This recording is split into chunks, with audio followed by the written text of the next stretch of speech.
Okay, here we are. Welcome to another episode of the Kink Tank, and today we're going to be talking about how to treat newcomers in the community. A lot of the folks here on our panel have been involved in our local BDSM community at some point, and I thought that this would be a good topic to address for people, especially with the sort of influx of curiosity that we've been having from the media publicity BDSM has been getting lately. So people finding us from 50 Shades of Grey and other kinds of um, popular BDSM erotica. So let's start with how to treat newcomers. Um, when I'm talking with people at the newcomers meeting that we have here in Louisville, I'm usually saying, well, don't treat us any differently. There's no special rules or anything like that.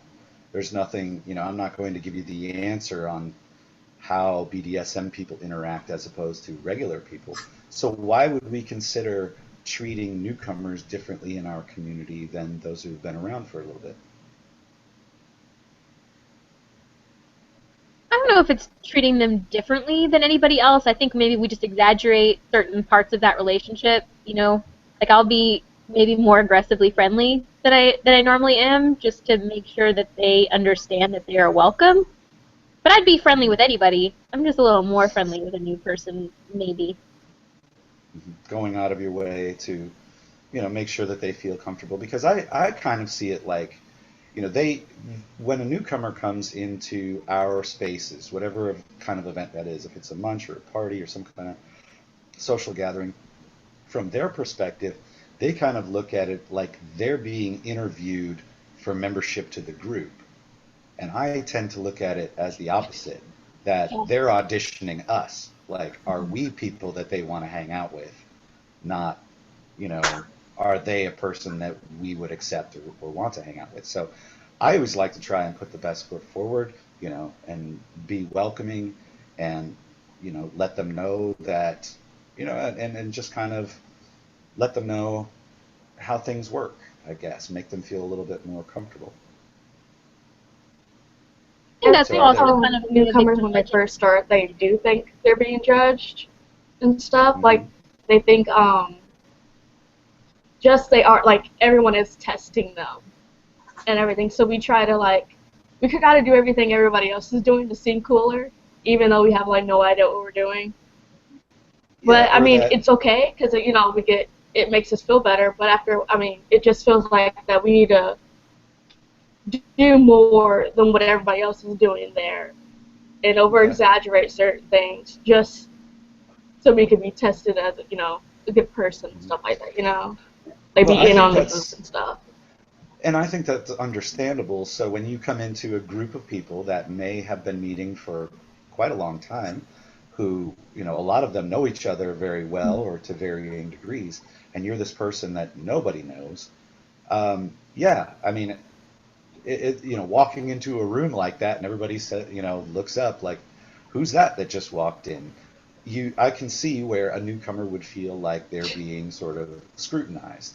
And I think my efforts when treating new people is sort of, um, more to try and take some of that away, like not make them feel that way, because I feel like we're being interviewed for you. Like you're interviewing us, whether we're a group of people or whether our purpose fits the mission for what you want out of BDSM and community.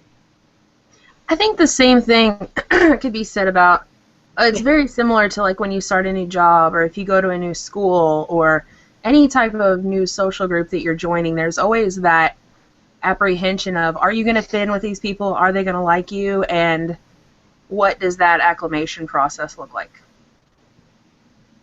So Yeah, I think to me, it was very similar to getting a new job. yeah. Is it different than a workplace in any other way? Because you start a new job and there are all these people that have sort of set relationships already, and you're not sure who you're going to connect with or not get along with, or and then some of them will go out of their way to say, this is the break room, this is the microwave, these are the rules for the refrigerator, and really sort of go out of their way to make you feel like, we're, welcome to your new home, we're glad to have you. and others who are like, who's that fucking new person? Yeah, and I think there's probably a limit to this. You can be too friendly. I mean, you can really freak somebody out with being like way too in your, stuff. But I think it's the right thing to do, to be the person who shows them where the fridge is, and just lets them know that you're a resource. I think it's the nice thing to do. I don't know if anybody has addressed the 50 Shades thing, but I think that this is a really good time to mention that we should probably stress, if somebody does mention that they were intrigued because of the movie or because of the books or whatever, that it wasn't necessarily the most accurate depiction, and kind of like with stalkery and stuff. So I think that should be stressed to those that, yeah. See, I think that they would probably get that pretty fast, anyways. Like, if 50 Shades didn't exist, and a new person came into the community, and I sat them down and said, "Look, I know there's a lot of BDSM depictions of abuse, coercion, rape, etc., whatever. We are totally not about that. We are not, really, this is not what we stand for, etc., etc." There kind of comes a feeling of, well, yeah, I wouldn't have come here if I thought that was the case. And that you have to specifically hold my hand through that makes me feel like you doth protest too much, maybe? That's what I was going to say. I'd rather show it with my actions, because it sounds a little defensive if you lead with that foot. Yeah, I guess. Yeah, and the thing people, about I just me, think that because of the like, fact that people sensationalize it. I don't disagree with you, Paloma. It's just that we've had, folks coming into the community from the books for a few years now, and I haven't encountered anybody, and the books, and from what I gather, were worse than the movie in that regard, and I haven't seemed to have trouble with people misunderstanding that. If they came to the community, it's because they've They want to stalk somebody? No, it's not that they want to stalk somebody. It's that they understand the difference between the fantasy and what they want out of a real in-person community. I'll tell you, I get the exact opposite impression from new people. The way I see it is, the people that don't have a good grip on how things should be, on non-coercive, non-abusive relationships, I think those are the people that seek out the communities. I think the people that are into abuse, are stalkery, are shady. I think those people tend to, to lurk on, I don't know, maybe Craigslist or elsewhere. I think those people are reluctant to come into the community because I think there's a certain understanding that there's some safety in the community. Yeah, and that's not. As somebody who, sorry. Go ahead, Paloma. As somebody who is a survivor of domestic violence, I can see women or men coming to the community assuming that it would always be consensual and actually blurring the lines and not being able to tell the difference. That's something that I'm extremely concerned about. I started coming here because I actually did not read 50 Shades of Grey. Mm-hmm. I got into it because of it was just always interesting to me. Like, I read, like, supernatural books and stuff, and they used to tie up people, and I thought it was really cool. And then, so I joined, and then, people are always assuming that I got into it because of 50 Shades of Grey, because of the time that I started to really get interested into it, and that's the problem I have. Yeah, bad timing, because I read the book, and I thought it was a bunch of garbage. Like, it was really boring to me. I like the movie kind of, and then when I get into it, everyone's like, "Oh, you must have read the book, didn't you?" Yeah, and then they're like, "Oh," I'm like, "No, not really. I read the first one." So how does I put it down? And let's kind of shift back into gear here. Just assume that. Let's kind of shift back into gear here. Let's start with how.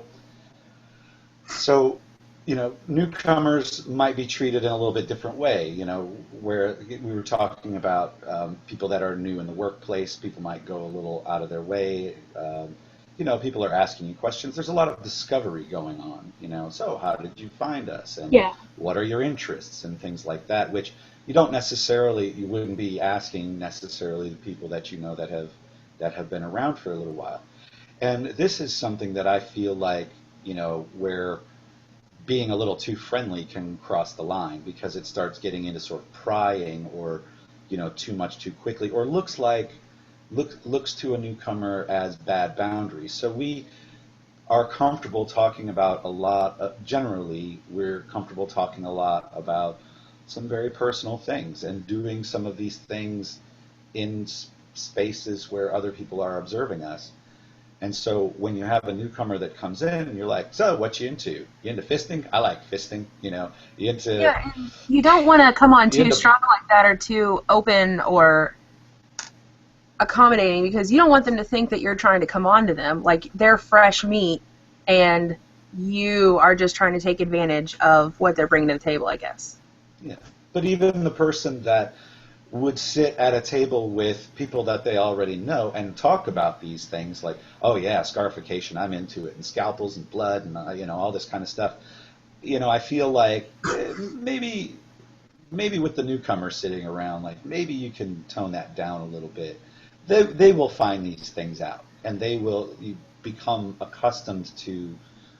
They might be interested in it and get into it, but I do see sometimes there are a few people, like very small numbers of people, that sort of, I don't know, shock the newcomers, which, they would say, well, I'm just being myself, and I would say, yeah, that's cool. I mean, we want you to be yourself, but on the other hand, remember what it was like when you came in, and people might have been talking about X, Y, Z. Would you have stuck around? I don't know. I think there's a blurry line there between oversharing and being conscious of the fact that folks that are new in the community might not know what you're talking about, for one. For two, they might not have sort of done the work on whether they're okay with this or not, or it might just completely fucking freak them out. I mean, these people are crazy, and I guess if they go away and never come back feeling like these people are crazy, I mean, that's not a bad thing. I mean, we're not like actively recruiting, and we can't. Oh no, I hope they stick around. Some people will find a home, and some other people won't. But I just feel like a little moderation is in order when we're talking about sitting down and chatting with the newcomers. Do we agree or disagree? The thing about that though, I think newcomers do that too, and stuff like to fit in. Like, we might say we do a bunch of stuff and everything, and then, to get the conversation started. And or to feel like, I mean, we're interested, make people feel but later like on we you're realize one it's of us. not. Yeah. Yeah, I and that's what understand we that. do. So it's not like, yeah. I've So, I mean, seen like the do older, that. the mentors can do that too, but like newcomers, we do it too. So I mean, it's not just people who's been there for a long time. We do it too. It's just that I guess people have to learn that you have to. This is like based off of trust, and I mean to trust someone, you can't just spill your life story over time. At one point you have to say it over time so you can build up trust with this person, not just this one set person, but this group of people and everything. Because if they know that everything's that happened to you in your life, then you're gonna be like, I mean, they know everything, but you don't really know anything about them. So you can't trust them. I think sometimes it's not what you're saying, it's maybe how you're saying it too. I find that a lot of newcomers will tell you, I came around because I'm kind of into this. Whatever this is for them is totally different. But a lot of times, like, if they tell me that they are into rope, they came into the community because they're really interested, I usually will do a few different things. If I'm not particularly familiar with rope events in the area or rope in general, I might walk over and say, hey, Sarah, this is my friend Brian. Brian is a really cool person to talk to about this stuff because he knows about a lot of events that are going on, and he can do some pretty cool stuff. I might kind of hook them up with that, which is probably better than the alternative where I could say something like, oh my god, I was playing with rope this weekend and I fucked this bitch up. Let me show you. that, maybe not here the are best. all the pictures of her rope burns and bruises. Yeah. Yeah. Or here's her, like, exactly, here's what I did in a really hardcore sense. Some people, I think, take offense to that because they're like, I don't have to censor for anybody. But, at a certain point, you have to kind of self-evaluate. Are you doing it for show, or are you doing it because you would have showed that to anybody else?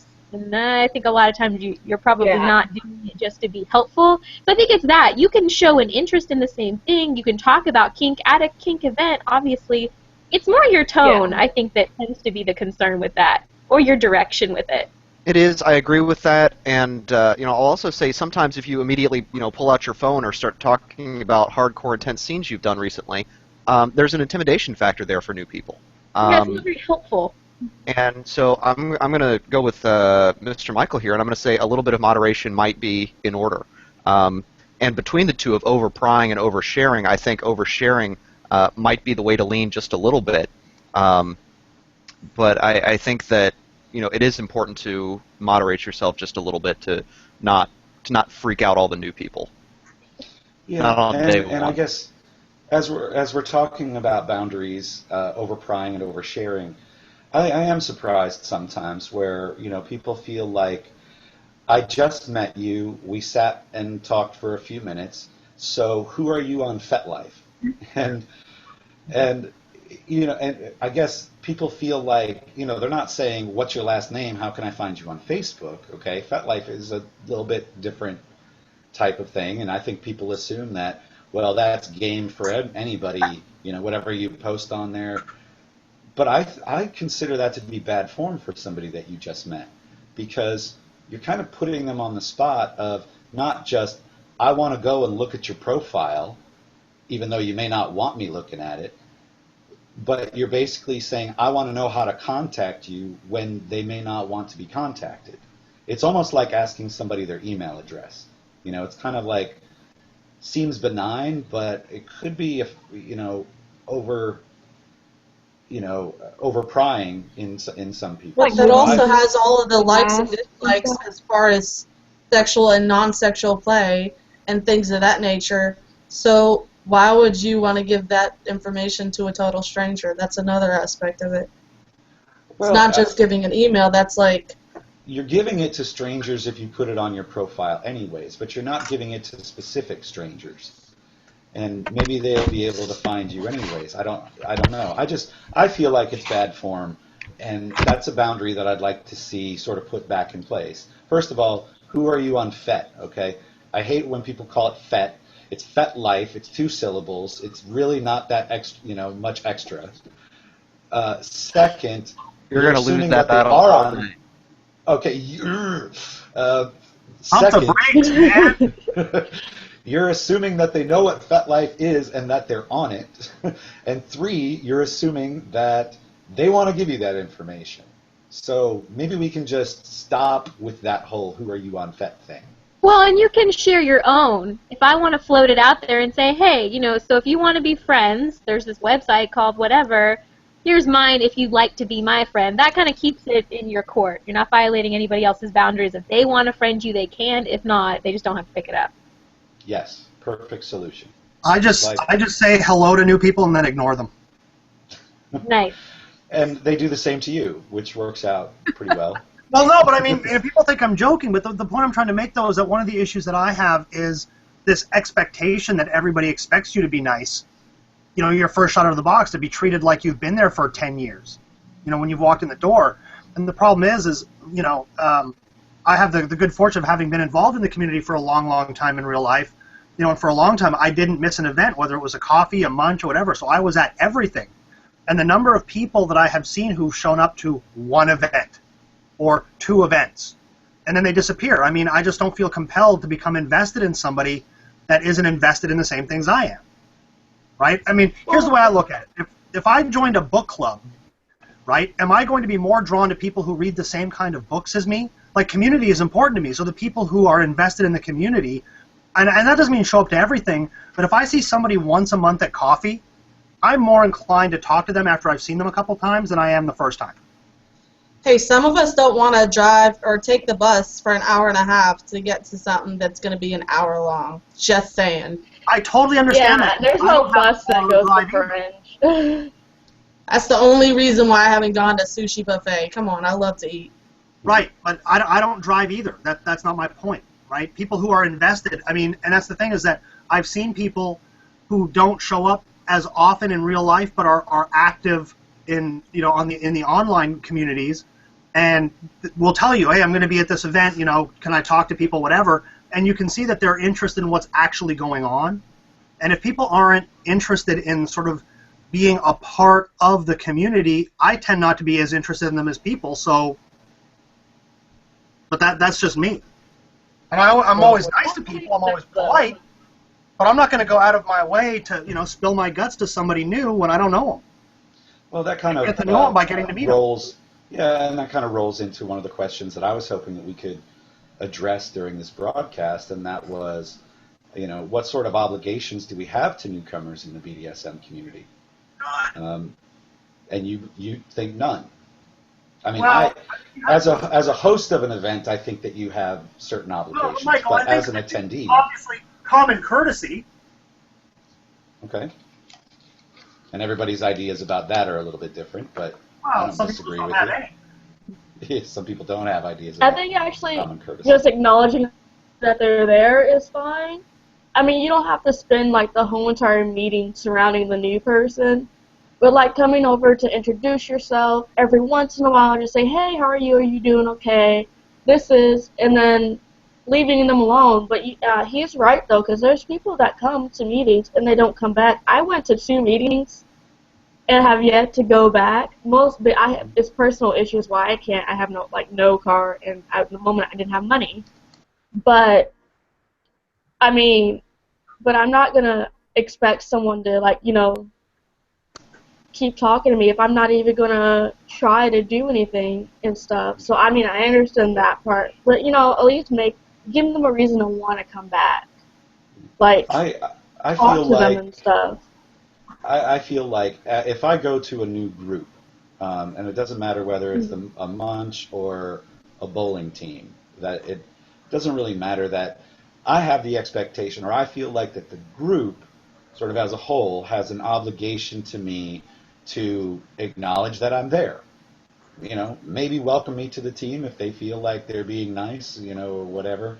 But as far as like individual obligations from individual people, then it gets, because as you were saying, Jessica, that people should have an obligation to come and say hi, because I know a lot of people would disagree with that. That it doesn't matter if you're the new person and I'm the person who's been there for a long time. It's not really on me. I mean, it might be on the group sort of collectively to recognize that you came to join us and here's where we're sitting. Please, have a seat. But, to expect any kind of grace or hospitality from any individual member, I think is problematic. I definitely think it's a two-way street. Like, if you put yourself out there and you go introduce yourself to people, you may expect something in return. But if you're going to sit like a bump on a log the entire meeting and not talk to anybody, I don't think you should expect people to go out of your way to come talk to you, because that, like he was saying, that sense of, I don't want to say entitlement, but like, I guess paying into the situation. If you're not going to put any amount of effort in, why should people put effort into you, I guess? I think that's kind of unfair, because there are a lot of introverted people in the community, and I'm not going to say I'm introverted, but when I'm in a room full of people and I've got social anxiety and I don't know anybody except for maybe 1 or 2 and they're super busy, I'm going to have a hard time introducing myself to anybody around me because I'm so wrapped up in being the new person and I don't know how to approach anybody. So I think it's completely unfair to expect a newcomer to just walk up to any old person. That's kind of unfair and unrealistic. Well, I'm But not it's sure also that kind of that's unfair. It's also kind of unfair to have any old any old person individually be responsible for welcoming the newcomer. That I wouldn't makes say I that have puts any the onus. expectations. I'm just saying that. Sorry. Well, Yeah. and I understand that, but I think we've covered even in prior broadcasts. You know, if you want to come and sit in a corner and not talk to anybody, you can't really expect anybody to talk to you, because the opposite of that would be every single group member of the community is somehow obligated then to be an ambassador for the entire community. And that's not fair for the introverted people inside the community. Right. And I agree with you, Paloma, that, you know, when we're talking about introverts and such, that it's hard to do that. But I think, you know, if you are going to be, if you have social anxiety, okay, one, it's not our problem. You know, I can't make up for that. I can't fix it, and it's not really my issue to deal with, if you consider it an issue. If it's, you know, so if you have social anxiety and you don't want to approach other people, that seems fine to me. But it's when you have the expectation that since you can't do it, that somebody else should. I think that's where we run into problems, and I think that's kind of what Megan was saying. Yeah, and to be fair, I don't think people with social anxiety really want 60 people at a munch coming up and talking to them within a 1 hour span. I know if I had that type of situation, I would not want everyone to make me feel like the center of attention when all you want to do is sit against the wall and watch. So let's talk about good boundaries that newcomers and veterans can observe for each other.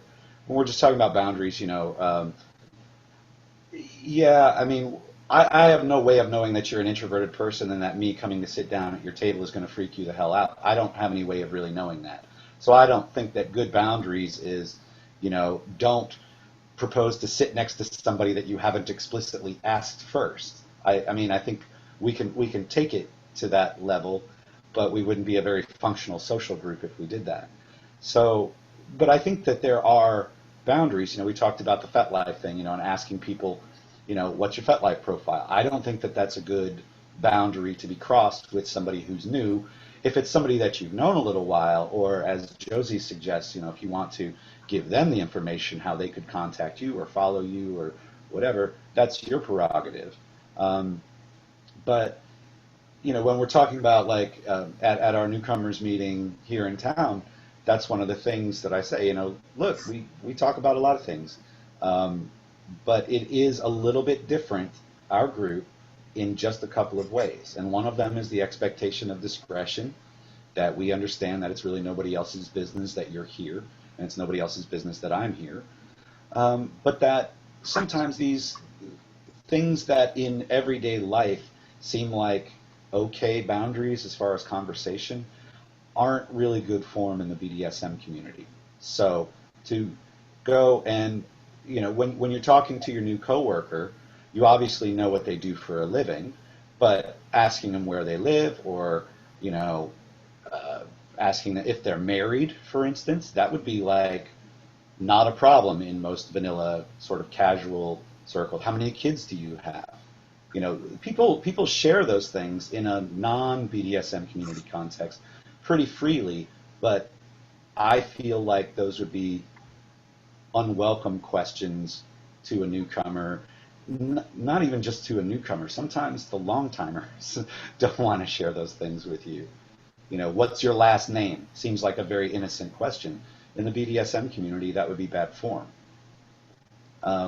So there are a couple there where I'm talking about, you know, conversational boundaries that, you know, personal information like that, especially about their identity, their occupation, and their family life. But are there other boundaries that would be good to observe for us when we're talking with newcomers?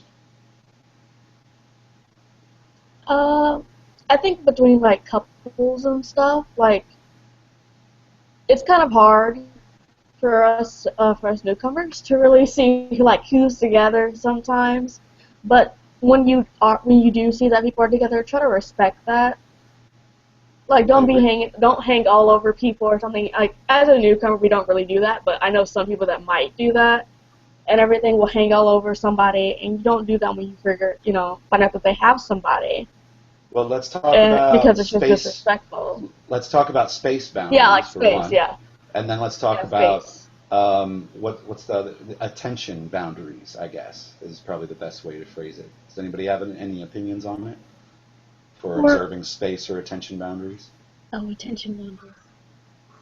Wait, what's it? Oh, this is a stupid question. But what do you mean by attention boundaries? Well, when you're talking about, respect the couple, and don't be hanging all over somebody, you might mean physically hanging on somebody, being touchy, which Yeah, is just like sort of a physically. space boundary. But an attention boundary where, hey, you're the new person and I'm insanely interested in knowing about you, so I'm going to follow you all around this event and sit wherever you sit, and Yeah. that unwelcome attention, or it may be welcome attention, but just paying attention to the person, like maybe you could let them talk to some other people. Yeah. Make sure they know you're a resource, then just let them go. I don't know if it's an attention boundary, but one of the things that I think is a bad boundary is, and I see it all the time, and I can't understand how people think it's okay because I feel so strongly about it. They meet a new person, and I think it's because they all of a sudden get nervous. They don't have anything to talk about. They're not as gifted with this conversational skills, and so they say, so what are you into? And they're talking about what their kink interests are. And you would think that's okay. You're at a kink event. There are sex people around. You're clearly all kinky because you showed up to a kink event. But don't ask someone what their kink is. I think it's a really bad boundary. And also, if I go there and I know Michael, I don't ever sit down and go, hey, so did you get up to some fisting yesterday? Because I know that's totally what you're into. It's not normal. Even at a kink event, that's not normal behavior. So it's not normal with a new person either, so don't do it.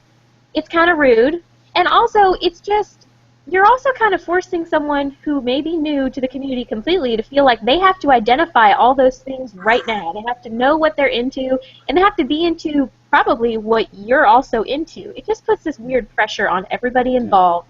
I don't like it. Yeah, I used to hear it all the time. So are you dominant or submissive? Oh, I hate that. Rude question. So rude. And how is it relevant? What are you then going to do with that information? Are you going to go tell me to get you a soda? Because either way, it's a bad boundary. Right. And you're making the assumption that those are the only two choices. You're making the assumption that they've figured this out yet. You've made the assumption that they know what those words mean. I think it's a terrible, terrible question. A lot along the lines of what are your kinks, and what's your fet? Who are you on fet? That those are all kind of like, I wish we could just banish those questions for the newcomers. Man, But you really just don't like the reference to fet, do you? I hate it. I'm with you. If you called it fet life, I would have less of an issue with it. Well, that's what it's called. You don't Why say wouldn't so. you?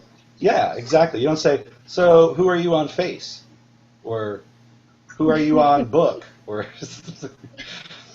So anyway, it's just a pet peeve of mine. I know it's silly, but the underlying thing, which are the assumptions that they want to tell you that they're on FetLife or that they know what FetLife is, I think they're all bad assumptions to make for the new person, and you've already succeeded in making them feel uncomfortable and out of the loop. But I do want to talk about the attention boundaries thing, and that's a word, a concept that I just made up, okay? Because I don't know what else to call it. Because it's not necessarily infringing on somebody's personal space. It's not necessarily getting in someone's space, but it is sometimes forcing yourself on someone or interjecting yourself or keeping yourself in their conversation that they might be trying to politely wiggle their way out of. And I see some of that. I see that in the community, not by a lot of people, but there is some of that. And it makes me a little uncomfortable to watch. We generally call it predatory behavior. When we're talking about predatory behavior, that's what I think we're talking about. When we're talking about, the fresh meat, hey, that person looks insanely hot and sounds insanely interesting, and I want to basically go and tell them everything they need to know about me and try to get them to play with me before they decide to go play with somebody else.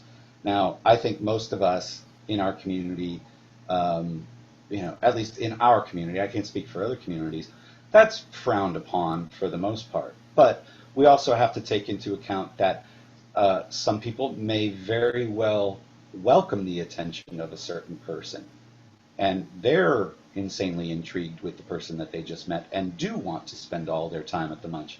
talking to somebody who makes them feel very comfortable, who they're interested in. So how do we, you know, when we're talking about predators, people who do that, people who seek out the new person and sort of monopolize them, I think, first of all, what do we do about that? Or do we do anything about that? Or, you know, do we have to, I mean, is that predatory behavior, or is that just somebody with an interest, you know, like that's just what they do. That's how people behave, just like anywhere else. Why does that need to be addressed? Well, I think that there are many different levels of weirdo type behavior, and honestly, I think that if somebody is being overly attentive to somebody who is not reciprocated, that's like Joe Biden shit right there. And to excuse that behavior by saying, oh, that's just what he does, is pretty fucked up. And it's something that we need to stop doing as a community, as a society, as a whole. Stop excusing that kind of behavior because it's not appropriate. Here's my, my hang up with that. I think that at times I will see someone who maybe looks a little uncomfortable, and if it occurs to me that and also if that person has a reputation of being a vulture of some kind, I'll introduce them to someone else. I'll be like, oh, hey, so-and-so, I want you to meet this person, and I'll give them the opportunity, and if they go back to sitting with that person, then that's their choice. If not, I've kind of given them a real polite out to get away from that person.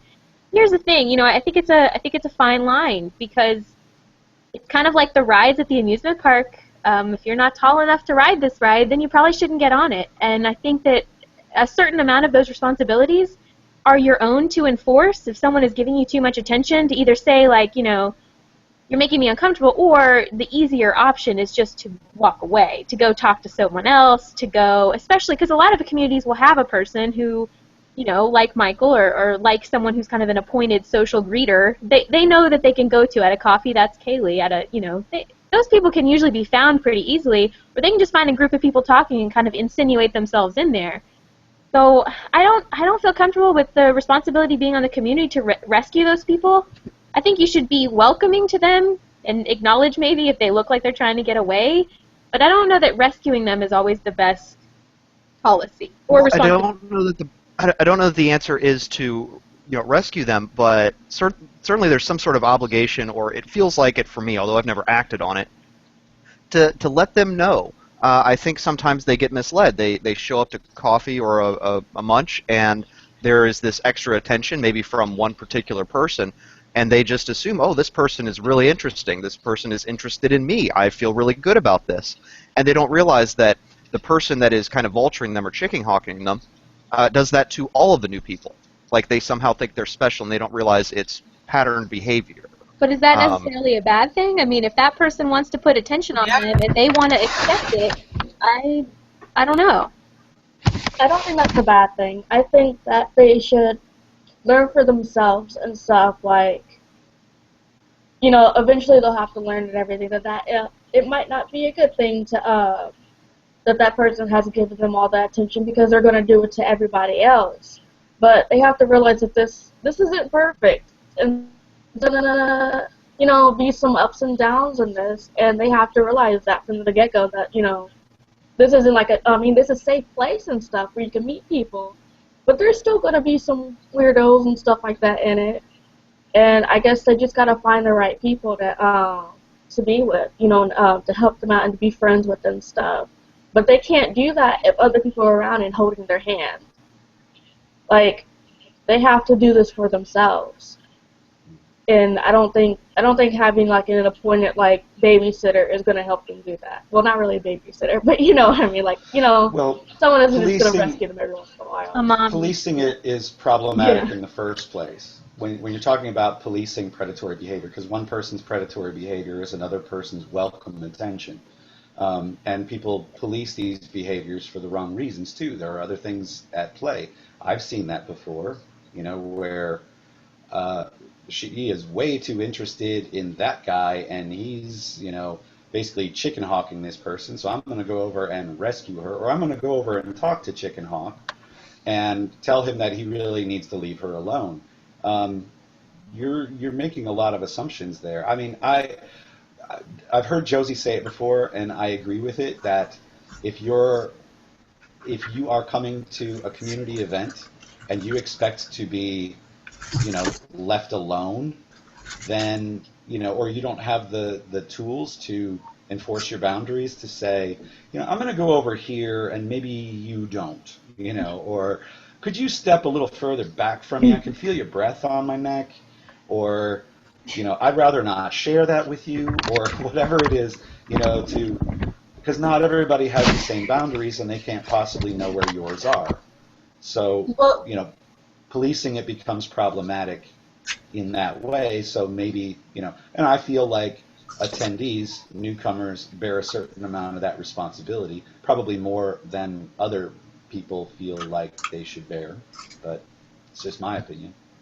My assumption from what you said of so-and-so being known for doing this, for basically being a creep, that tells me that there have been other people who have gone out of their way to avoid that person, and it is now known in the community. And so that doesn't tell me that people are policing that behavior. That tells me that people need to hold that person accountable. So that So we should hold people accountable. Please hold on.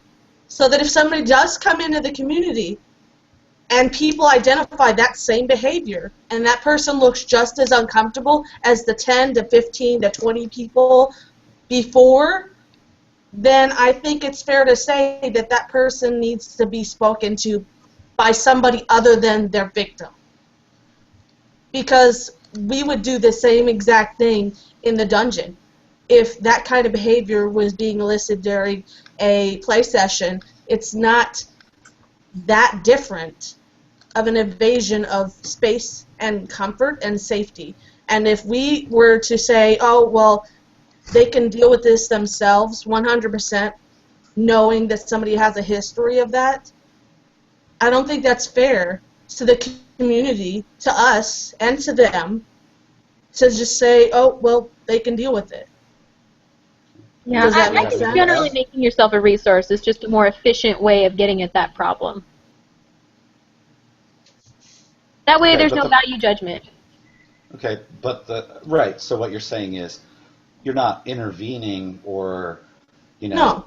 basically telling the person, like, look, you need to step away, this is a pattern, or, pull them aside privately at some point.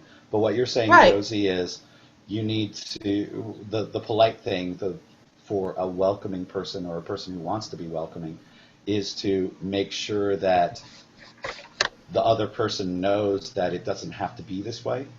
Yeah, make sure they know that they can come talk to you and your friends if they want, or you can, take them and introduce them to somebody else to give them space. But I think intervening with the person who's getting the attention is easier and a lot kind of ethically less ambiguous than trying to go after the person that's doing a behavior that you're not sure is okay or not. That's what I think.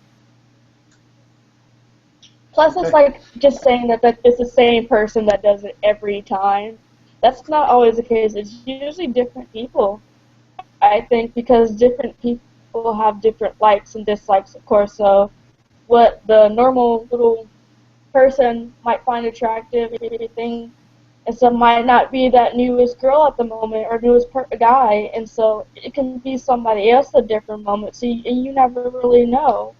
So you can't really say that every group has like that set creepy person. I'm pretty sure they do.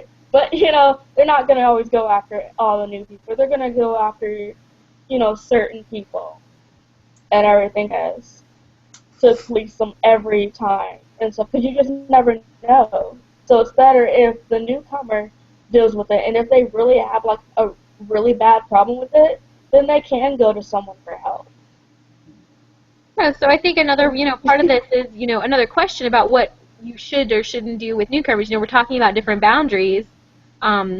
Should you feel some obligation to play with a newcomer who you know is a newcomer who's at a party, maybe never been before? They want some kind of experience in something specific. you're Yeah. the person for that. You're the renowned whip master, or the. Or you're just a person who knows how to do it. Sure. Okay. I No, can I tell think you. no, there's no because obligation to play with yeah. anyone. Certainly not with new people or somebody you're uncomfortable with. Absolutely not. Yeah, I don't feel obligated to I don't play with think- veterans either. I just, I think because But- newcomers should be like given a chance to actually explore things, but at the same time don't play with absolutely everybody that comes their way. They should read up on stuff. They should, try to make friends first before they try to find playmates and everything, and do a bunch of scenes and stuff. Because if we start doing that, which I made the mistake of doing that, if we start doing that, then we get too deep too fast, and we start expecting things, and when they don't happen, we get disappointed and we leave. But if we're easing into it slowly and stuff, when we're able to research more and talk to people more and stuff, we're able to really find ourselves and then find a person to do an experiment with. And if we don't like it, then we're like, okay, let me read about something else that I might like and stuff. Just not just throw ourselves out in the world for everybody to have fun with and everything. That's not going to work out for anybody. Well, let's close this discussion no up problem. with some ideas that I had. I mean, because I kind of touched on it a little bit earlier. We're talking about how to treat newcomers. We're talking about the reason why we're having this conversation is because we want them to stay. Why is it so important that they stay? Why do we care whether they come to another event or not? If they came and nobody was friendly to them, and they said, "Fuck these people," I didn't feel very welcome, and I'm never coming back. Why do we care? What investment do we have in this? Well, what's the reason we're even having this conversation? Well, hopefully we do care. Hopefully, as members of the community, we want to see the community survive, to do well, to thrive, to see influx of new people. And people do leave the community, whether it's they get busy, they get other things happening in life, they get bored. We do have people leave the community, so we need fresh people in to help the community continue to survive, and that's important. Well, some people would argue, though, that yes, I mean, there will always be new people that find you or come in or whatever, but the emphasis is on quality over quantity. If people came in and felt like we weren't their kind of people, okay, fine, go away. We don't want you around anyways. And that this whole, recruiting thing, like, oh, we need to make the new person feel welcome and make sure that they know what resources are available to them and give them a little bit of a primer on how to succeed in this community, as far as boundaries go. We try and it's like recruiting, basically. And why do we do that? Can't we just be happy with the ones that come in and stick around and the other ones that don't? Well, that's fine too. No, because I think that we have enough people in the community that know enough about BDSM that it's pretty much an asset, and it is important to withhold the community so that we can continue to keep people informed on what's Okay, so right and what's fucked up. You look at and it. basic, yeah. You look at it in some respect as outreach. In one aspect, yes. Okay. I think also, an influx of new people helps enrich the culture of your group. I mean, so it's kind of a selfish interest to make sure that new people coming in are good. They could have something great to offer you as well. This is not just us giving them our wisdom and knowledge. I mean, they give something back to you when they come in. So there's a selfish interest there as well to keeping them. But I will say I'll be very friendly to newcomers. I will not fight to keep them. Like the people who write little posts about how I'm taking a break for a while and I'm sorry guys, I just need to step away. Peace out. I'm not going to fight to keep you, but once you've expressed an interest to be involved, I will do what I can to be a positive resource for you.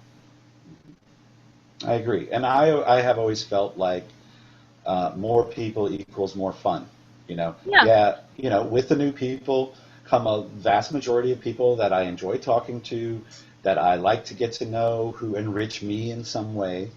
And, you know, then there are a few people that come in that I have no use for, and that's fine. But the more people we get, the more people, the more fun. The more resources you have, the more fellowship that you have, the more play possibilities you have, the more possibilities for learning you have, the more diversity you have for the group to make others feel welcome, the more you can be a resource to people that have no other resources, to, you know, doing, say, same consensual kink, or, you know, perspectives on successful or healthy BDSM relationships. So, I mean, I kind of asked a rhetorical question because obviously I'm a proponent of, you know, bringing everybody. Yes, everybody's welcome. More. I love to see big newcomers meetings because I think Josie hit it. You know, it enriches pretty much everything in our community. So, thanks for the I was insight going to add that. on to it, but you wanted to say something, so. Okay. Well, we're going to close this topic for the moment, and we're going to go on to sort of the other perspective in this conversation, and that is how to be a good newcomer. We talked about some of the obligations that, you know, we in the existing community have to newcomers. What can we tell newcomers is best practice for getting the most out of being involved in a local community, a local in-person community, let's say? Don't shop. Don't be a dick. Don't shop. Don't come and say, I want a 6'2" brunette dominant who's into XYZ, and I'd like it by next Thursday if that's possible. This is what I want. Seriously, it is not a good way to get any of those things that you want. You come off bad to the people that might fill that role for you, and you kind of irritate people like me who then don't want to be around. To be fair, though, the 6'2" brunette who's into the things you are is already taken. Like, you're a little late to that party. Yeah, well. There's a reason they're all looking for him. Well, you never know. Or her. Yeah. No, I agree. I think that, and you ignore everything else that could be good from it, too. Like, maybe you were looking for that, but there are all these cool things you could have learned and gotten, but then you get so hung up on that one thing. Those are very often the people that end up saying community sucks. Yeah, and I think it's natural. I mean, we try to be very clear in most of the BDSM groups that I know of that this is not a place to cruise, okay? Relationships happen. They do, in the community. People in this room that I, you know, have relationships that I know were born in the community. That's great. It's not the purpose. That's extra. That's icing. But to come in with the expectation, and I know this is tempting, and I know it's hard not to do, to say, hey, I've just discovered this about myself, and I'm wildly interested in it, and I have no partner to do these things. I'd like to find a partner. Yeah, a lot of people would like to find partners. People that are already in the community that don't have partners would like to find partners. But to treat it as a dating pool, or to treat it as a cruising ground, or have the expectation that you're going to find a relationship in the community, I think is maybe not number one mistake, maybe not number one most common mistake, but definitely the number one most disappointing mistake that people can make. Yeah, I agree, and I I've think seen it that plenty. How to be a good newcomer. Don't know everything. Don't what? Pretend you know everything. Okay. What if they do know everything? You just don't know that they know everything. They're not a newcomer anymore. Yeah. No one knows everything. Yeah, We're I still agree. learning. I mean, I even feel- people who've been there for years are still learning. I feel you, Shane. What is the problem with that? Well, you know what? It's interesting. I liken it to martial arts, if anyone's ever taken martial arts. Everybody who walks into martial arts is like, oh my god, I get to beat people up. This is going to be awesome. And then you see the guys who've been there for 10 and 15 years going, the last thing you want to do is fight people. You know, there's just a much more zen approach to things. And there's a certain, I want to do all the things right away, and I know how to do all the things right away, that really, if that's what you want, tends to actually push people away. Well, Shane, I've been doing Kung Fu for 20 years. That was the first time that I saw Enter the Dragon. And I know all the karate moves. I know, that it's that type of. That's nice. Yeah, but people do it the same way. Yeah, right? I'm saying I know all about Kung Fu because I've been watching Bruce Lee for 20 years. Is kind of a silly thing to say. And Do you really, Michael? No, I don't like Bruce Lee. So. He's lying. He totally does.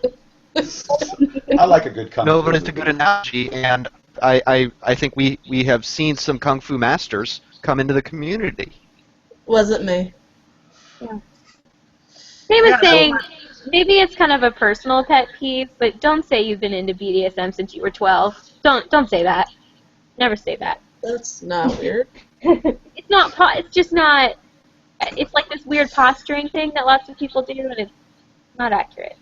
Yeah, I think that, for me and probably a few others in this room, that, the idea that you have BDSM experience since you were 8 years old because you tied up somebody playing cowboys and Indians, that sounds pretty ridiculous. But people feel like they need to, come in with a certain persona or with a certain amount of cred in order to be accepted. And I think that is a terrible mistake that newcomers make. And to get the most out of the community, I think honesty takes you way further than anything else. Look, I've been interested in it. I've seen the porn. I've had a little bit of experience, but that's great. And people, what they don't understand is that type of approach is absolutely welcome, and we can tell the earnest intent in your conversations. But if you do come in and try to tell us that we've never met you before and we're all pretty, well, not all, but some of us are seasoned players that have been around the block a few times. We have no idea who you are, but you've been involved in community. Maybe it was in San Francisco for what, you don't have to do that in order to belong with us. All you need to be is interested in kink. And pretending like you are more advanced than you are is screwing yourself, because one, we can sniff that bullshit better than anybody that you've ever known. Two, it's not necessary, and you're not going to get the most out of your learning experience if you do that. So why do people do that? To fit in. Sure. That, well, in some cases I think it's because they're cruising and they feel like in order to make themselves more marketable as a dominant or as a submissive, that they need to sort of, put on airs like that in order to attract a partner. So if they got rid of the expectation of finding a partner, then they might not be compelled to color the facts of their experience and involvement. Maybe another one is status. Some people, they don't want to feel like they're at the bottom of the barrel as far as experience goes. So in order to feel like they're at least on somebody's level, if not more, then they're going to say whatever comes to mind.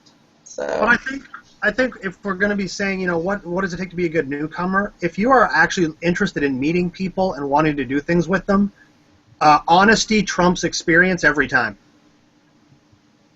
It's a good rule of thumb. So whether it's fake experience, which you're lying about, you're going to get more positive, whether you're just looking for friendship or whatever, being honest, than you are lying about who and what you are, or misleading about those things. I agree. So I want to add a new one.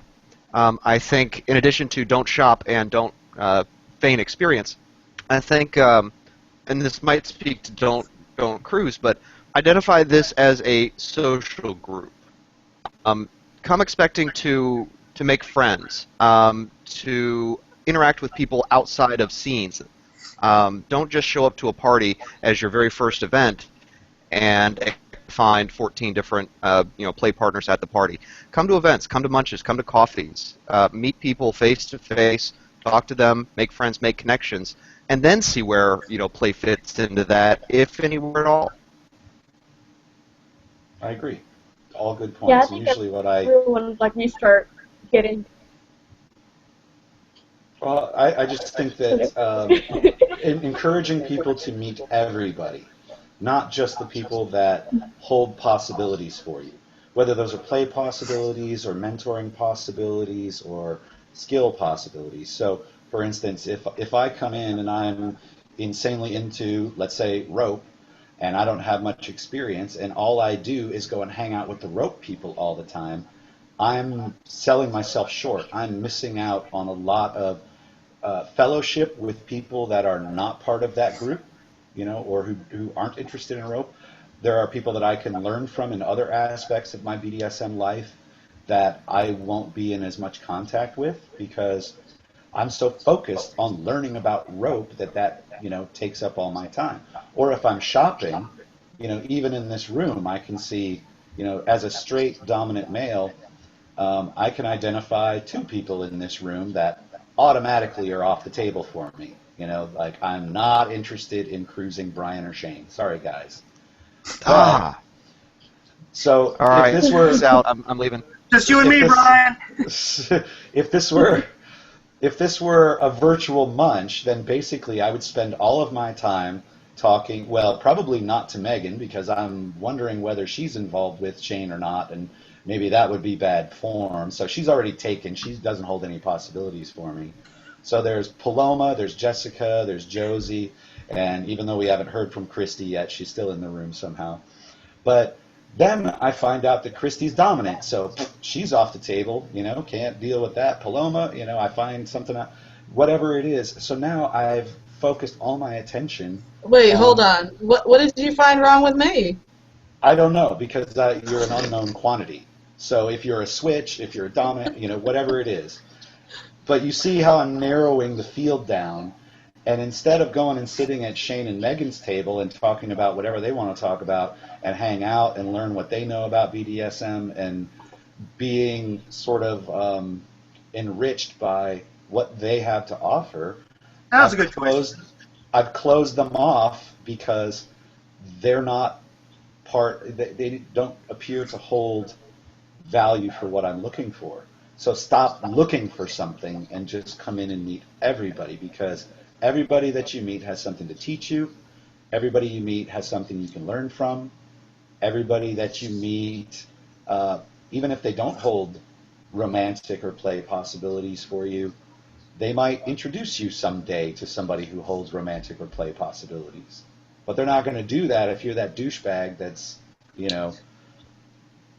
single-mindedly shopping around for certain things. It's not very well received when we see that. And I think it's probably worth mentioning too. I don't want to, make anybody who wants to come and play feel bad or feel shamed or something like that. I went to my first party and I played, but I think that the mindset of what I was after is probably what we're talking about. I purposely picked a party that was made for new people. It had a demo. It had a whole demo aspect of it. It was a bottoms buffet kind of a thing where lots of people were there doing lots of different demos. And I didn't go there looking for a man, but I did go there looking for an experience, and I got an experience, and it was great. But I didn't then obsess about that person and wonder if they liked me and all of that. It was kind of an academic... For science. It was for science, And I think that probably is what makes it different. If I had gone there and then, thought, all right, me and that guy are going to be together now. Absolutely not. I think that's what it is. So you can go and get some. Go get some. That's great. But you shouldn't go with the intent of going and playing and then leaving. Like they've got nothing else to offer you, and then hook up with that guy and never be through again. And I think going to an event with the expectation for play is liable to to end in disappointment. Yeah. So Josie, you went to this party. It was a bottoms buffet. There were a bunch of tops doing their skills. It's pretty much, anybody who wants to be flogged can go and get flogged. Okay, so you could go to an event like that with the expectation of getting some different experiences. But going to a munch with the expectation of finding a partner will be disappointing. Going to a party with the expectation of finding somebody to play with you will probably be disappointing. You might, and there's no reason you can't go and try, but I think if people just sort of rebooted themselves before they went to some of these events and said, you know what, I'm going to go and have a good time, I'm going to meet people, I'm going to watch some play, you know, things tend to come together for folks who do that as opposed to coming in shopping. So, what are some of the things newcomers can do before attending our events? You know, before coming out into the in-person BDSM community, what can they do to increase the chances of having a good experience? Do your research, but don't do too much research. I like Watch the finding people. Kink Tank. Watch the Kink Tank. Thank you, Brian. Thank you for that. Read what to expect at a munch. Yeah, like researching and then. Don't research too much before you get to Okay. that, like, I know So- everything, holy earth and owl. Yeah, Megan, so that's what you're saying. There's a danger in researching too much because then you come in as one of those, yeah, I know how this is, you know. Like, Exactly. All these preconceived notions floating around in your head that aren't true. okay. I think I would say doing- just. Go ahead, Paloma. Sorry. I was just gonna say at the most and least / whatever, to look at the decorum, like the do's and don'ts for typical munches, and that'll have just simple basics, and it won't overwhelm the person, because typically those types of resources are aware of the fact that that person can't be like There are overwhelmed. articles, there are posts, there are resources out there that sort of address this very thing in a general way. And when we're talking about munches and parties and sort of bigger weekend sort of national events, all of those things are a little bit different. And people who have written good articles about these things are, you know, they're talking about their experience. So part of that research, I think, should be to reach out to the group that you intend on going to, because they may have specific things about their group. So when you're talking about etiquette or decorum, Paloma, yeah, I think most munch groups are pretty similar in this way, but there may be something specific about that munch. First of all, find out what the requirements of going to that munch are. So if you don't realize that this is a meeting for boot blacks, you didn't know, or that this is a leather We'll thing, still accept you anyway. or Don't this worry. is a male only thing, or this is age restricted to people that are between 35 and 60, you may not know that, and hopefully they would put that on the event for you. But to reach out and say, I'd like to come, is there anything that I need to know beforehand? And it might be, well, you need to come to one of our newcomers things that we do beforehand, before we want you to, to come to a munch. They may have a requirement like that. Trying to think of what else. I know, personally, if I'm going to have an event like at my apartment, like if I have Boot Lab at my apartment, I'm not going to let someone in that I don't know. So I would expect to meet them at an event or something before letting them into my living space. Yeah, so what are the prerequisites, that maybe they come to some other event that you can sit down and talk with them and, get a feel or vet them a little bit. Not all events are open like that. Most munches are open like that. There may be age requirements. Ours in Louisville is 18 and over for our social events, but I know that there are some groups out there that are 21 and over. There are some that are 25 and over. And there might be some that are specifically for older people in the community, from 40 up or 35 up or whatever. And some for younger. Some for like early bloomers. And some for younger.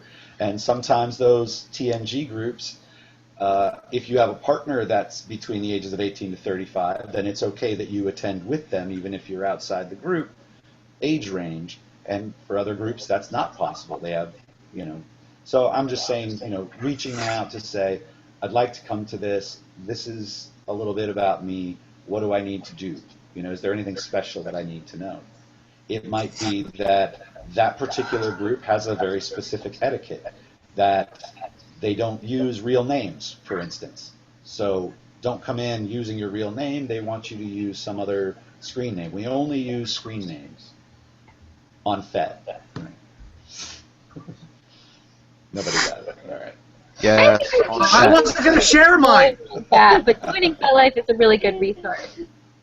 I agree. I think it's a good place you can poke around and do your research. I don't want to say you can stalk people, but you can poke around and see behind the scenes without having to go somewhere. Stalk them as long as you don't tell them that you're doing it.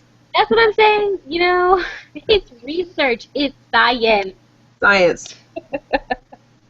I like the way you think. I always talk. Thank you. Thank So you. what you're saying is basically get on FetLife, find people that you know are regulars in the community, or let's say, facilitators or regular attendees, and just kind of see what they're about, or look through their writing, see Sure. what they have to say about some of the events. Sure, you can reach out to people and you can talk to them. A lot of people are really willing to talk to you. I wouldn't recommend getting into a relationship with those people. That tends to work out badly, but you do what you want. I think poking around the groups is helpful. Poking around fetish lists can be hugely helpful because you're going to encounter like 20 words on that list that you don't even know what they are, and then you can go do some more science. Science is fun. Yeah, See, girls love science. totally. I love science. So let's distinguish between online and in-person communities, because I think this is something that newcomers can benefit from, understanding the differences. So can we help newcomers who might have stalked around online and gotten a lot of information, or read a lot of articles about how these types of relationships work, or they saw 50 Shades of Grey and so now they know how all of this fits together? What are what's some advice that you can give people, the differences between being involved online and being involved in person? Come on! Okay. Sorry, I forgot my mic was on. I was just going to say, being a dom online to somebody that's, like, across the country does not mean that you're a dom. I would disagree with that Doesn't mean that you're not a dom. I know, that's earth-shattering. wholeheartedly. I would say that it is not sufficient experience to do only what? have connected to people dominating online. I don't think that that's sufficient enough to be an experienced person in the community. That's just my opinion. But it's sufficient enough to come to an in-person event, yes? Yeah. Okay. It's just a different kind of thing. It might look a little different than some people that do it in person. So maybe that's just something to be aware of. That the culture of that may be different from the people that you run into in a munch. Maybe that's something that you can look at. Right, I guess I didn't Well, I word think it what you're properly. doing is you're also discrediting long-distance DS relationships, which I think are very fair. And whether there is, one meeting every now and again, or a couple face-to-face meetings here and there, or whether it's none, I think the line is very blurry there. What is an online relationship, or what is a text message relationship, versus what is a actual relationship?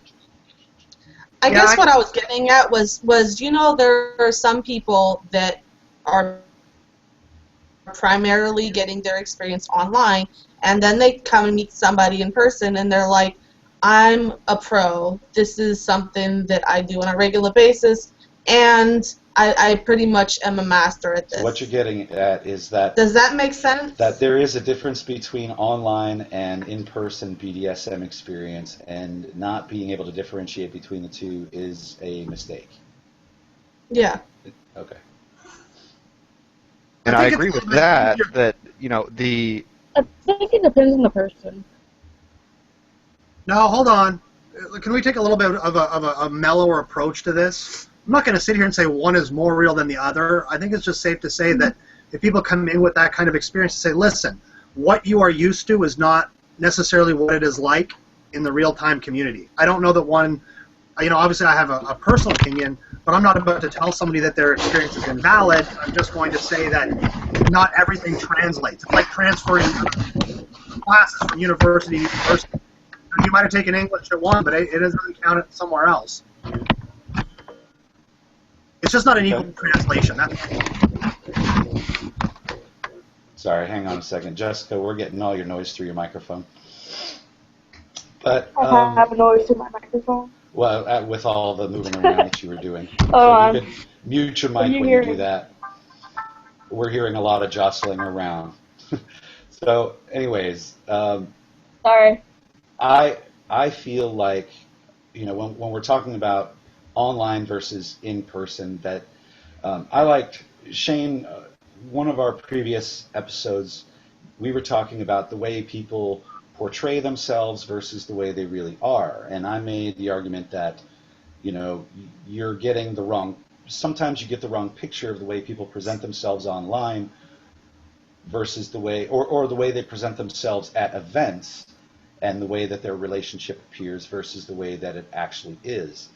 And you said, I would say that you get a more complete picture, that it's an incomplete picture that you see online with the way that people interact. And I agree with that, and I think it's a very good way to say it, in that when you are stalking people on FetLife to gather information about the groups in the community and so forth, when you're doing research about BDSM relationships and some of the interests that we have and what to expect and not expect, understanding that you are getting an incomplete picture. I had somebody send me an email the other day basically saying, I've been a little kinky with my wife for a little while. She wants to sort of take it up a notch. I'm not so sure about this. Basically, he's a nice guy. And all of the, trashy books that she reads and the interest that she has and probably the porn she watches is about very mean men doing very stern things to, submissive women. And he's like, I'm going to swing with it. I'm going to try. They want to come out into the community, and that's great. But basically what he was saying was, I think I'm going to have to come up with some alter ego, And really what I was saying to him was, look, man, I probably don't fit the standard Dom stereotype. And what you're seeing and what you're reading about is not necessarily, sorry, I got a fire truck going past me or something. What you're seeing in these portrayals, whether it's blogs that you're reading online or profiles that you're reading on FetLife or stories that you're reading in other places or movies that you're seeing, that's an incomplete picture. And if you were to be someone else for your wife in order to satisfy her BDSM desires, she would probably miss the dude she fell in love with to begin with. If you had some sort of alter ego, like you tried to become a different person for her. So he had the idea that, the media that she's been exposed to and what she was interested in finding, what got her interested in finding out more about this maybe edgier or more in-depth BDSM relationships in play, that he had to be a certain way, that this is the way it went, and that dominants were a certain type of person and acted a certain way. And what I'd like for newcomers to understand is that when you read about these things online and you talk to people online, you are often getting an incomplete picture of the way that they really are. And when you come to a munch or to a community event and you start meeting these people in person or spending time with them outside community events, then you start getting a complete picture, and then it makes more sense. Oh yeah, they're just like me, We're really not so different.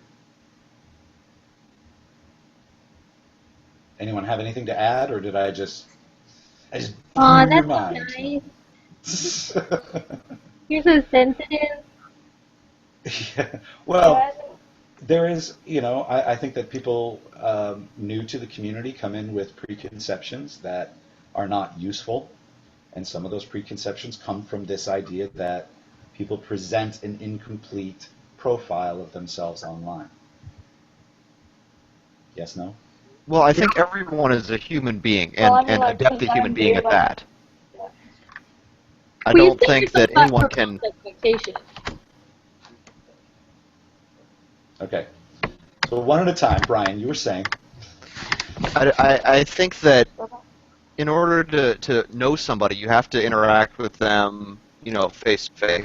I think that it's, I'm a depthy person, and I imagine that most other people are depthy people. Probably all of them, if I got to know them. But I can't sum myself up in a about me paragraph on FetLife, Thank or you. even several paragraphs. You know, and I could, you know, make the same argument even if I wrote things every day, if I made a new writing every day or blogged. That's still only kind of a fraction of me, and I think that's fair to say about everybody. Okay. And Josie, you were saying? No, I mean that's exact. I mean it's the same thing that you set yourself up for bad expectations if you think that people are exactly the way they are online in person. You know, I follow a lot of people that write a lot. If I based my idea of who they are based on what they write about doing all the time, I'd think that they were super badass, and I would never equal that level of weirdness that they possess, and I don't belong in community. But in person, they're cool people. Okay. So let's get down to some of the do's and don'ts. And these might be things that you've observed other people that have had catastrophically bad effects, or some things that you saw that were particularly good. Like somebody that we met just in the last, I don't know, few months, came to a local BDSM event with a shitload of cookies. That was a nice touch. A whole bunch of home-baked cookies and said, "Hey, I'm the new person. Would you like a cookie?" And everybody just went apeshit over it and said, "We like this person." You're That in. person made friends that night. Yeah. Yes. Well, Now, the trick was her cookies were delicious. Don't show up with shit cookies. If you're Well, going it's to good to know come, that they weren't laced with arsenic. yeah, we invested a little trust in this person for some reason. Because she smiled a lot, so we thought it'd be okay to eat the cookies. So did Ted Bundy. So, yeah, I'm not saying that that's a do. You know, you don't have to do anything. You don't have to bring flowers or candy or, anything in particular. But that was kind of an inventive way to introduce yourself to people. It went over like gangbusters. It was great. If you have the balls and the baking skills to do that, and the time and inclination, that could be a good way to come in. I did that when I was a new person at work. I asked a lot of questions, so I bribed people with cheesecake. I Yeah, said, that always here's works. cheesecake. Please be nice to me. And it worked. Oh She my bribed god, me that with sounds cash. fun. what was that? She bribed me with cash. It's a Ah. true story. Look, I'm not joking. It's a long story. Yes, it's Also, if they We were wanted waiting. to cash to a munch, And we were waiting to hear that long story. you really. That's something not for camera time. We'll talk after. Okay. So that's a good example of a do. How about some other do's or some don'ts, things that you've observed? I think like we said earlier, just putting your time in, just showing up and putting your face in the crowd with everybody else is more important than anything else. And I really want to make a distinction in terms of, when I say participation, because I do have sympathy for people who have social anxiety and this and that. I'm not saying you have to show up and be the life of the party. I'm saying that familiarity, for me, breeds comfort. Like, if I know that you are arriving consistently, because the thing is that we do a lot of things to support our community. Going to a munch and buying a drink or getting dessert or going to coffee and participating means you're supporting the community by your attendance. That alone demonstrates something about your character to me, and I'm more inclined to hang out with you or to want to get to know you if that's the kind of character that I see. It doesn't mean you have to walk around and be everybody's friend. Right, and I think that people's attendance, to me anyway, sort of reflects an interest. That doesn't mean you have to come all the time, but No. If we only see you when you're single and looking for somebody, that's a little bit different than somebody who comes consistently. I always like to see that, and of course, when you're putting, time and effort into hosting these events, that's always very rewarding. When you feel like people are, using it for the reasons. I just thought of a don't. I was at a party, I don't know, a little while ago, and we were all kind of sitting around. It was a small party. The weather was shitty, and there was a person sitting there, and they're not even necessarily a newcomer, but they were sitting there, and we were all like, "Hey, let's play a card game." And this person was like, I'm bored. I think I'm going to go." And the problem with it wasn't that they were bored or that they said so. It's that they said so right in front of the person who had organized this party. And I think that it's, for people who give of their time to put events together, no matter what the purpose is, whether it's a discussion group in a coffee shop or a munch or a play party or whatever, I think that's probably one of the things that you can do to piss people off, is be like, this is lame. Let's go somewhere else. Yep. But then I'm speaking as a person who would take it personally if the party that I put together, somebody sat there and said, yeah, I'm bored. I mentioned something as well, Michael, about being a good newcomer. Understand that you are going to generally a business. Now, I am poor, so don't everybody say, I don't have any money. I get that. As a general rule, when possible, support the venues to make sure that we have the opportunity to go there. If you go to the pie kitchen and all you get is coffee, fine. But going to a venue and bringing your own food or bringing stuff from home, that's bad form. Not tipping. Not tipping. Yeah. We want to be good guests. Taking care of the venue is definitely a do for a newcomer, but that's a do for everybody as well. It is, but I'm just saying, if you're a newcomer coming in, that's one of the things that you should know. Like, yes, if you were meeting in a park where there were no expectations, that's different. But we are, and I can tell you, I mean, and Michael, you can kind of nod in agreement, but we had one venue that was very, very good to us, and we had no problem with them, but our crowd simply didn't bring in enough people for them to reserve the kind of space that we needed. And they very politely, and I will say, said, there's going to come a time of the year when our business picks up, and unless you can sort of assure us that we're going to get a certain amount of business, we're not going to be able to hold your reservation for you. And I don't think that was mean at all. They were very nice to us. They were very pleasant. But we are occupying a business, and those businesses have requirements. We spend a lot of time at places. That's a low turnover. I mean, when we go to the pie kitchen, we're there for 3 hours or 4 hours. Same with the munch. And, it doesn't make sense to the business if we all show up and do nothing for 4 hours. We're just taking up space. Yes, good point. And, this is something that I wish that everybody knew, how hard it is to find a venue that can accommodate you, that will accommodate you. There are good practices for helping keep your venues. One of them, because I understand new people come in, they come to a munch at a restaurant that we're at, and their food takes extra time to come out to them. And they go to the waitress like, well, look, I've been waiting for 45 minutes for my food. Like, this is bad service. Well, you have to understand a couple of things. One, we're tough to wait on. We've got a lot of people, this isn't the way a restaurant normally works. They are accommodating you. And for you to, now I understand if your steak is done wrong, okay, send it back. But if it's edible and you can just go ahead and eat it, then please do, Yeah, to be fair though, I've been to some venues where that's the best case scenario, and I still go back because it's more difficult to get a venue for me to enjoy the kind of company I keep to worry about the food. Yes, I'm not there for 5-star dining. And when I have substandard service, I will still leave a tip, and it will be a standard tip. And when I get good service, I'll leave a ridiculous tip. That's once every now and then. I go to a munch, and I pay for my food, and it's extra money that I give to the restaurant, more importantly, keeping the servers happy with us, because they're the ones that are going to go to the venue and say, yeah, I love waiting on those people. They're awesome. And, they're going to be the ones that keep us there. So that is a good do for newcomers, is do know that your expectations for service and your expectations for the venue do have to be modified a little bit because of the extra special treatment that they give some of these groups.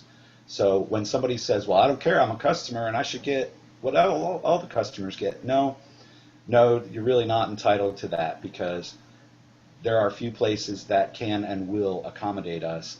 They give us extra space. They allow us to order separately on separate I mean, there's so many, and we take up space for 3 hours when they could turn these tables 3 times. I mean, there are a lot of things that people aren't thinking of. And newcomers may not quite grasp that yet, what it takes to keep a good munch venue. It's a good point. Other do's and don'ts. Do come ready to introduce yourself and interact with people. And if you have social anxiety, that's awesome. Take an extra anxiety pill that day, or whatever it takes. Do come ready to interact. Yeah, and not necessarily that you need to be the one out there interacting, but if you want to be alone and be left alone, I'm not really sure why Stay you home. bring them out. Hold on. Can I modify that slightly? Please. Be prepared to get out what you put in. Meaning, if you want to be quiet and you go and you like to observe and you're quiet and you leave people alone, there's a good chance they're going to leave you alone.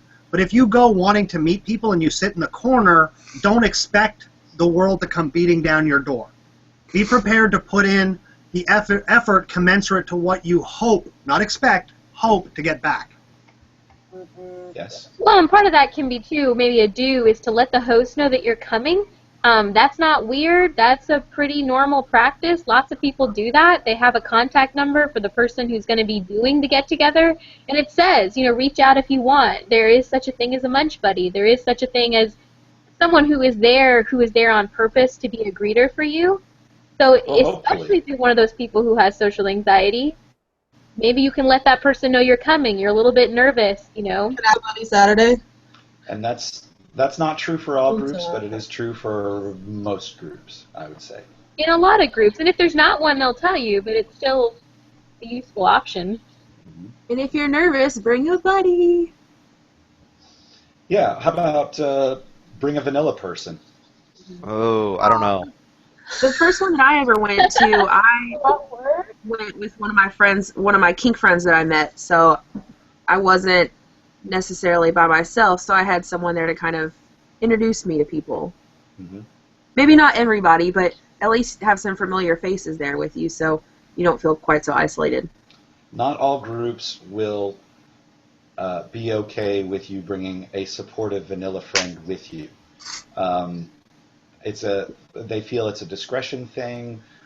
They're worried that people are coming for the wrong reasons. They want to gawk. They want to make fun. They want to, for whatever reason. We welcome it at the Louisville Munch. We welcome that. Fine, bring a friend. As long as they're not coming for those reasons, then we're cool with that. And sometimes that helps people to feel a little bit more at home, like they've got a wingman. I don't have a problem with that at all. But do find out first if that's something that's okay to do. Here's a good one. Don't show up with a camera. We've had that one happen before as well.